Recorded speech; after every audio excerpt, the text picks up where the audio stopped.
Good evening বন্ধুরা। দেখো এটা আমি কি বানিয়েছি।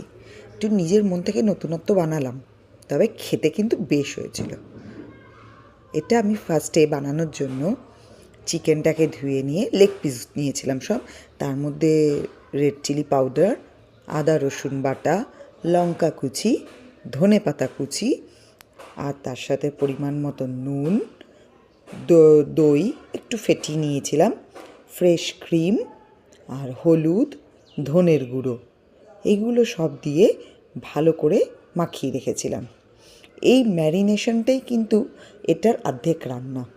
এই ম্যারিনেশনটা আমি 2 ঘন্টা প্রায় করে রেখেছিলাম, 2 থেকে আড়াই ঘন্টা। তারপরে আমি তেলে পেঁয়াজ কুচি আর কয়েকটা কাজু দিয়ে ভেজে নিলাম। ভেজে নেওয়ার পর এই ভাজা পেঁয়াজ আর কাজুটাকে আমি পেস্ট করে নিলাম। এবার আবার তেল আর ঘি মিশিয়ে গরম করে তাতে গোটা গরম মশলা ফোড়ন দিয়ে আমি দিয়ে দিলাম পেঁয়াজ কাজু বাটাটা। ওটা কষা কষা হলে তার মধ্যে দিয়ে দেব ম্যারিনেট করা চিকেনটা।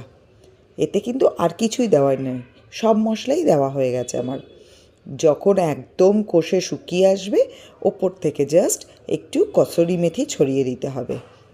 তাহলেই রেডি হয়ে গেল রেশমি চিকেন মশালা।